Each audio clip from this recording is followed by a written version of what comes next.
Award वापस करने वालों के अवार्ड समाप्त हो गए और उसकी खामोशी को जिहादियों ने समझ लिया कि ये अब डरने लगा है, लिहाजा हमारी बात को ज्यादा ही कर रहा है। गुजरातियों ने कहा डरना मत, अभी फैक्ट्री बंद नहीं हुई है, 2019 में उन्होंने दूसरा भेज दिया।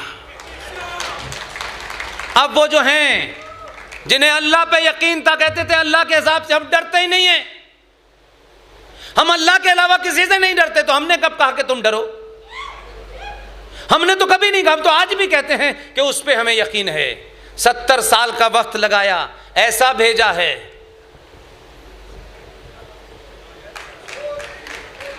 पूछ के जाते हैं, अब चले जाएं,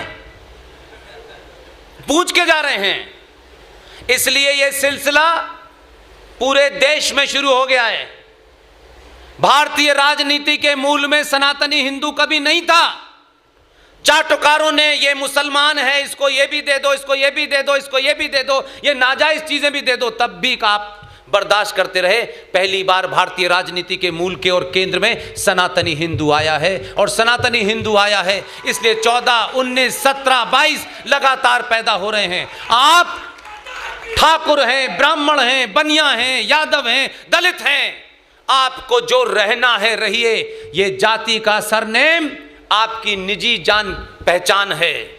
5 साल में अपने घर पे किससे शादी करनी है, किससे शादी नहीं करनी, किसका गोत्र मिलाना है, ये शुद्ध रूप से आपका निजी मामला है। 5 साल तक अपने उस निजी मामले को घर की चौखट के अंदर रहिए।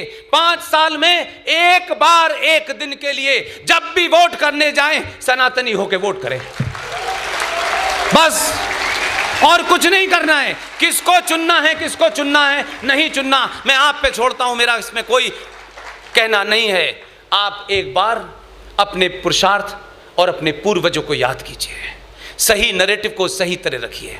इसलिए वंदे मातरम मैंने कह के जा रहा हूं, ये वंदे मातरम इसी भारत की पार्लियामेंट में पूरा बजवा के ही दम लूंगा।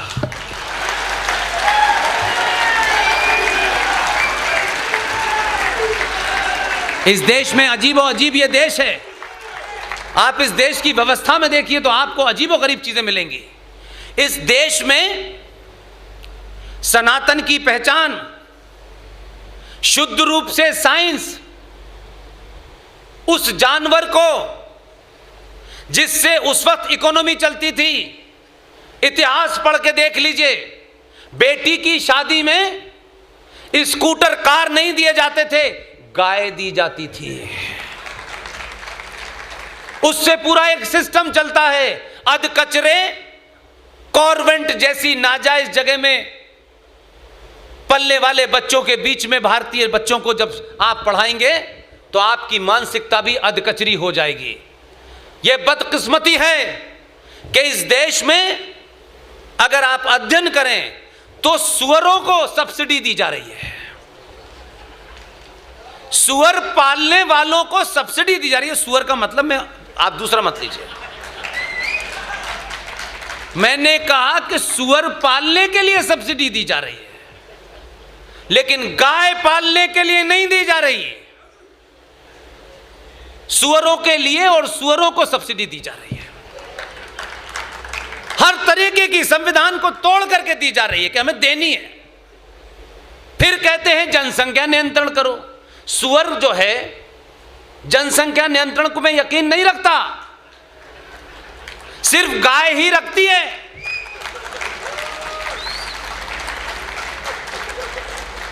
इसलिए गाय जिस दिन राष्ट्रीय पशु घोषित होगा उस दिन सुअरों को सब्सिडी मिलना बंद हो जाएगी, सुअर पालन पे सब्सिडी मिलना बंद हो जाएगी।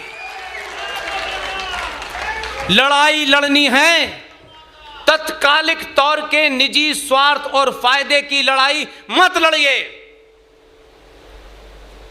आपके पास समय भी कम है, युद्ध बहुत लंबा है, जो युद्ध एक आपको नजर नहीं आ रहा।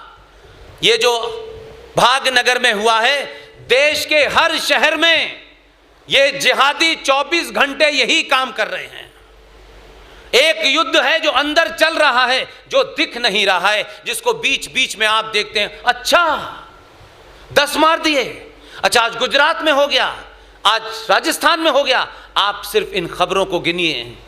इसलिए अपने स्वार्थ से हट करके वो मांग करिए कि आपके जाने के बाद भी इस देश की व्यवस्था पर ऐसे लोग बैठें कि जो सनातन के किसी मूल के खिलाफ अगर सपने में भी सोचें तो सपने में कुर्सी छीनने की ताकत आपकी हो।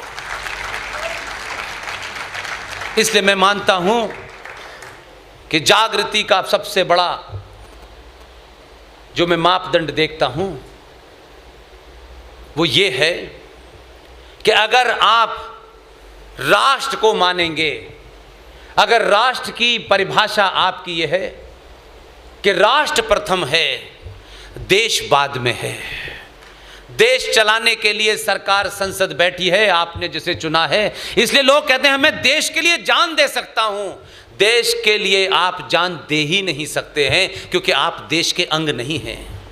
देश की जितने भी इंस्टीट्यूशन हैं, पुलिस है, जज है, यही देश से तनख्वाह लेते हैं। इसलिए वो जान दें तो कुछ मतलब है, हमारे जान देने का क्या मतलब है। हम राष्ट्र के लिए जिस दिन जान दे लेंगे उस दिन सब कुछ ठीक हो जाएगा।